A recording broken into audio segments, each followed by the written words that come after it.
Meanwhile, the Higher Education Minister, Dr. Nzimande, has also met with student bodies amid the closure of universities and TVET colleges. Concerns were raised after some institutions gave students 72-hour notices to vacate residences as the country tries to contain the spread of the COVID-19 virus. The South African Union of Students' Bongani Mahlangu joins us now in studio about the resolutions that were taken during this meeting with the minister. What are some of the demands that you guys went into with this meeting? Thanks for having me. It wasn't actually demands, it was discussions or suggestions that we wanted to make as to how universities should approach this coronavirus issue that we're facing. And we found that some of the things that we had actually tabled is something that the other stakeholders were actually thinking about. So that's why we ended up agreeing on almost, in fact, on everything. So we agreed on a certain principles, and then as to how those principles will be executed moving forward will then be delegated to the structures that will be formed. For instance, we agreed that at a national level there has to be a task team that will coordinate the sector to avoid what you have just said. When one institution says 72 hours, this other institution says that. So now it's going to coordinate the sector. But equally, individual universities will have their own structures, because remember, our universities do not operate the same way. Their operations are determined by their councils and so forth and so on. So that means there will be a sector structure, which is the task team. There will be a university structure that will work in the same wavelength as the task team, to ensure that certain things are adhered to regardless of which institution. For instance, if we say, let us implement a hygiene regimen, or we do not want to find one institution implementing and the other does not. But then that institutional structure, what they will do is complement what will be done at a sector level. Okay, so when it comes to the notices, does this mean that they have now been revoked?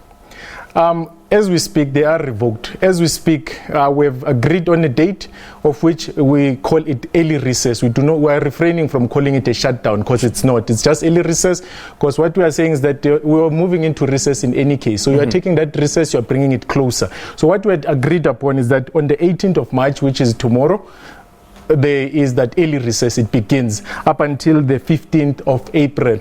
So that time, it's not just a time to stay at home or do whatever. It is a time for us and everyone else involved to come up with mitigation strategies, because what we want to salvage is the academic program of 2020. We understand if we're going to say stay at home indefinitely, it has a lot of consequences, one being financial consequences. So we're saying that we're going to use that time to develop strategies, and also we're going to use that time to check as to developments. So we have a two-pronged approach. One is the intermediate approach, which is now up until the 15th of April, and also a long-run approach to say, if this COVID issue does not subside anytime soon, what do we then do? So now that's the two-pronged approach that we're going to use in this recess. And we also urge students to use this recess to catch up on their academics, conclude their assignments and so forth and so on. And also there's this issue of other institutions that we still have to engage, that are saying students must make submissions online. We're saying that blended learning infrastructure and capacity is not where it should be at our institutions. So you can't just say students must then go home and when they're at home make submissions online. So what are submissions for assignment submissions suspended? Exactly, it's a recess. And we cannot say to a Northwest University student who resides in Taung and does not have the infrastructure at home or resources at home to execute that task of the university, do it, because they will not be able to. One of the biggest issues that was raised by students as well is this insistence from some universities that they must vacate their residence, and some have said that we don't have the money to actually leave the university's premises. So what is being done in that case? We had agreed also on that one to say those that can go home should be assisted to go home. So I use the word just assistant general, because each institution will determine its own assistance package to an to a student. For instance, UCT would say we'll assist you in availing certain resources, maybe money or a bus or whatnot. And then those that cannot go home, they should also be assisted on campus. Those that reside on campus, which is less than 50% of our student population, they should be assisted as well, because we have international students. So does this mean they must vacate? No, we are not saying they must vacate, as if each and every student that currently occupies space in on-campus residence must leave by the end of tomorrow. We're saying those that wish to go home. Okay. The one that wish to go to Pampierstad because they feel safer at home should be then able to go home and be assisted to go home. Remember, most of our students, more especially that are on your state funding, NSFAS in particular, have not received their allowances. It's mid-month. They do not even have the money to go home, and they already come from families that cannot assist them. So those who want to stay can stay? Those that want to stay can stay, and then they will be assisted also on campus to ensure that there is no social contact, because we're trying to limit those things.